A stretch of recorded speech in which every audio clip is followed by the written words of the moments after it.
You're listening to Workplace Perspective, an employment law podcast presented by Sapphire Legal. Workplace Perspective is a regular podcast series for employers and employees focusing on education, training, and the law to help organizations of all sizes develop and maintain successful workplace relationships. The opinions expressed by guests on Workplace Perspective do not necessarily reflect those of Sapphire Legal or its attorneys and should not be considered legal advice. And now, here's your host, founder and principal attorney at Sapphire Legal, Teresa McQueen.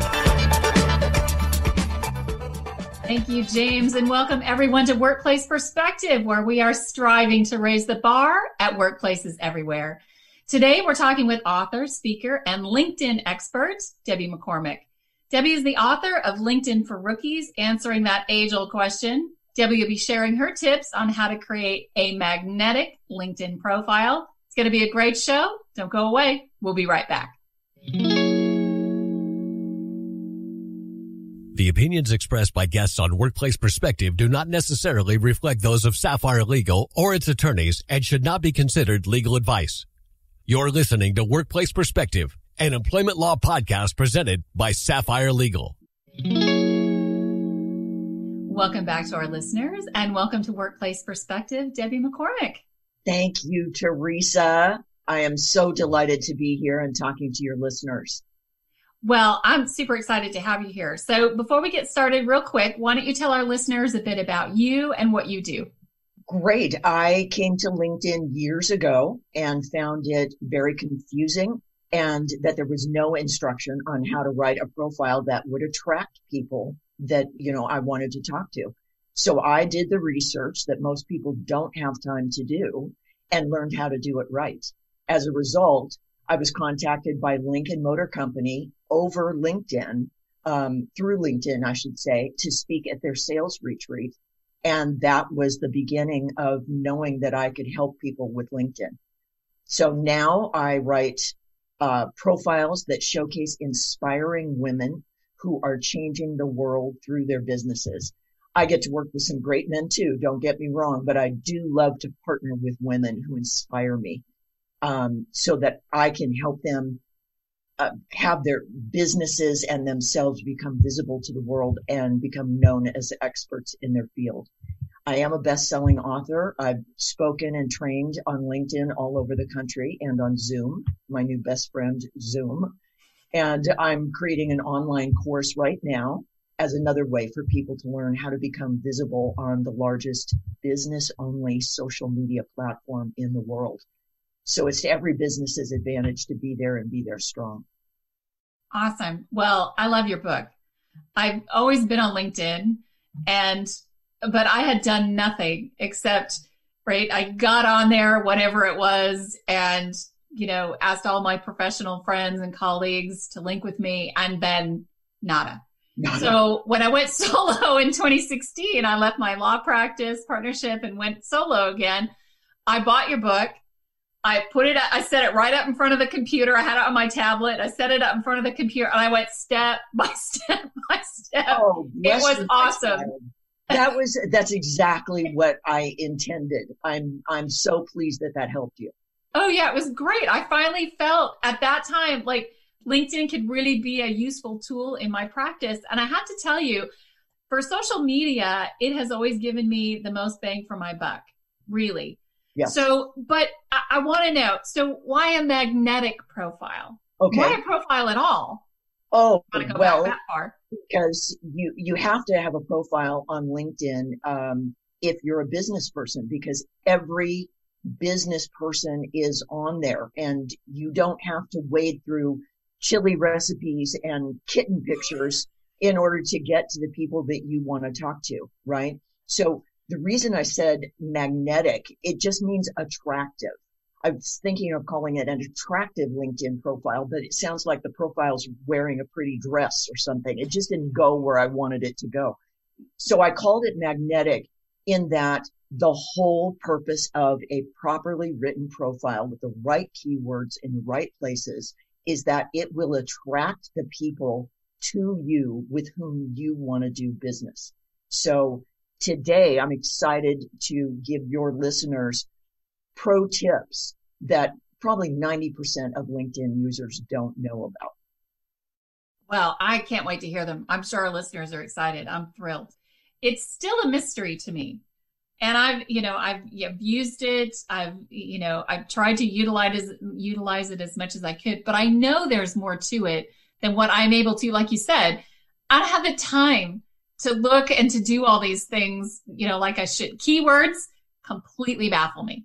Right. I don't have time to sit down and think about that. So let's jump right into it. What's our first tip? Okay, very good. The first essential to a magnetic LinkedIn profile is to identify your ideal client. Now, that sounds kind of no-brainer, but a lot of people don't do this. And here's why it makes your life so much easier. When you know who you're writing your marketing messages to, it makes your writing exponentially easier. The way that I first identified my ideal client was I literally took my favorite client and I made a list of what made her such a joy to work with. First of all, she was a woman. As I've told you, I love partnering with women. She was prompt in her responses to me, which made my life easier. She's excellent at what she does. I admire her greatly, and I have used her services many times. She had the respect and appreciation for her clients that I do, and she always strived. I'm not sure what that is, English geek in me. She always worked to make her clients' life easier.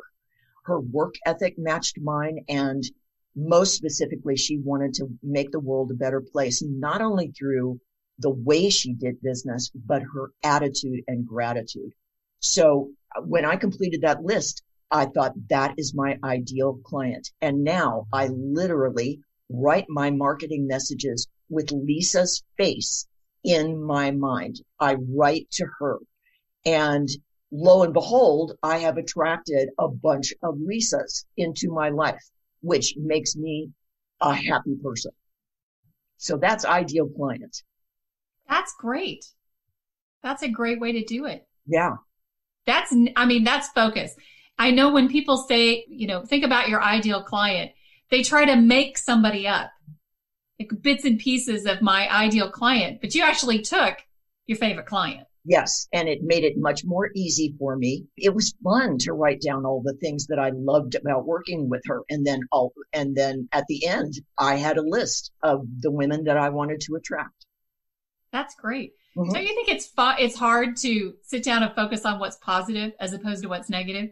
Did you ever find yourself doing it? All of a sudden you're wandering off into, well, I don't want this and I don't want that, and in your mindset, or was it pretty easy to focus on the positive aspects? It was easy to focus on the positive because I just love this woman, and I really love working with her. It was very easy. And of course, every once in a while I'd go, golly, I hate those people who don't get back to me for a week, but it was mostly just focused on let's just write about Lisa, and then we'll have the perfect ideal client. Okay. What's our second tip? Number 2 essential, use strong keywords. Now, I'm dedicating this to you, Miss Teresa. All right. Keywords are nothing but search terms. All right. Let me illustrate just on myself because I'm very straightforward. Say a woman is searching for a LinkedIn expert. So she types LinkedIn expert, quote unquote, into Google or into LinkedIn's search. And LinkedIn expert then is her search term. When you're talking about within a profile, it becomes a keyword. So don't get confused. They're exactly the same thing. It's only the context that changes what it's called. All right. So she types in LinkedIn expert. If I don't have the keyword LinkedIn expert in my profile, I will not come up in her search results. She doesn't get a chance to meet me. She doesn't get a chance to work with me. That's why keywords are so hugely important.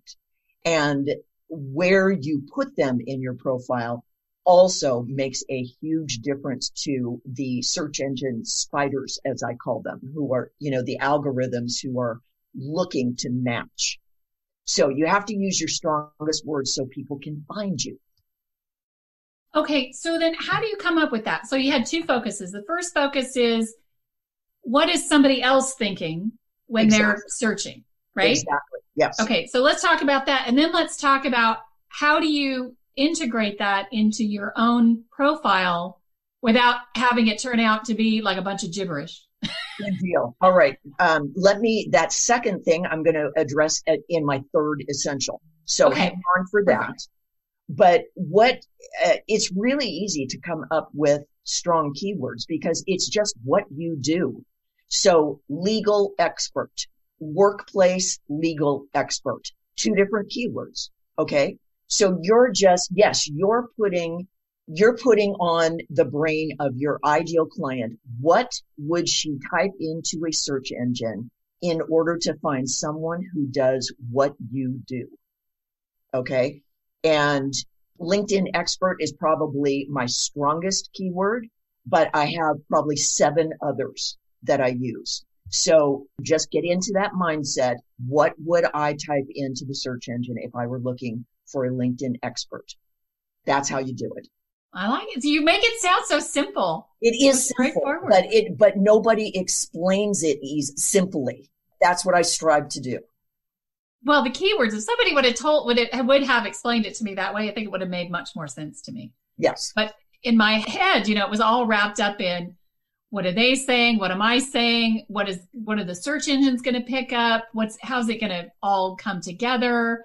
How do I get there? What words do I use? I use it very clearly. Very clearly. Yes. All right. Very straightforward. We have 3 more tips. We're going to take a quick break. And when we come back, we're going to get to those 3 remaining tips on how to create a magnetic LinkedIn profile. Stay with us. We'll be right back. The average time a resume spends on an HR manager's desk is 7 seconds. And most of them are tossed aside. Now imagine if one of those resumes belonged to Yasmin, who was living in a shelter, juggling 3 jobs. I had to be resilient. That's something that you can't teach. Or if that resume was from someone who worked 12-hour shifts at the recycling company with my dad, who's 72. That taught me a work ethic that I carry with me every day. We rely so much on a resume, yet it could never tell the full story of someone. Growing up where I did, a lot of things could have gotten in the way of my goals. But I learned to push through, and that's what I bring to work every day. So maybe it's time we look beyond the resume and look to Grads of Life. Discover new ways to develop great talent that are so much more than what's on paper at gradsoflife.org. A public service announcement brought to you by Grads of Life and the Ad Council. If you enjoyed today's show, do this. Share us, like us, give us a review on your favorite podcast app. It means a lot to us, and it ensures more people tune in and raise the bar at workplaces everywhere. Welcome back, everyone. We are talking with Debbie McCormick, the author of the book LinkedIn for Rookies. All right, Debbie, let's keep moving through these tips. They're awesome. Okay. Essential number 3 for a magnetic LinkedIn profile is optimize your keywords. Here again, Miss Teresa, dedicated to you. All right. Optimize is just a fancy word for putting them in the right place, putting your keywords in the right places. The LinkedIn search engines look in very specific places to match what somebody's searching for and what is in your profile. Here's where they need to be. There are 5 places. First, they need to be in your profile headline. That's the headline right below your profile photo. Okay. Second, they need to be in the body of your about section. That's that large empty box that you can fill in with 2,000 characters. That's quite a bit of space. We'll talk about what's in the about section, but your keywords need to be in the body of your about. Third, need to be in the headline of your current experience. Now, this is the experience that you want to showcase. Okay. Also in the body of that current experience. And then in your skills section. Now, this is an unsexy, really unknown part of the profile. You have to scroll down to find it. These are your top skills that you're known for, and your keywords belong there. So, for example, LinkedIn expert is one of my skills. LinkedIn trainer is one of my skills. LinkedIn author, LinkedIn speaker. You get the drift. Only 3 skills show at a time, but you just click a little button that says show more, and then you bring down the full list of your skills. So again, it's your profile headline, in the body of your about section, in the headline of your current experience, and in the body where you're writing about your current experience, and then in your skills section. Okay. So how do you kind of go back to my question? So how do you do that without making it a bunch of gibberish? Okay. So we had a great guest on, retired Colonel Carla Bass, who told us how to write efficiently and effectively and all that, and it cut down on the fluff. So is there a way to do this so that it still reads professionally? Yes. Like how many times do you have to say these keywords when you've got them in there? Yes. You're asking about what's called keyword stuffing, which is literally gibberish with nothing but keywords and the sentences don't make sense. So that is a great segue into essential number 4, which is structuring your writing for easy reading and writing about what you do in terms of the results that you bring your clients. Okay. I must be paying you to do this, Teresa. That segue was just perfect. So here we go. By the way, we are not paying Debbie to be on. Yeah, we are not paying.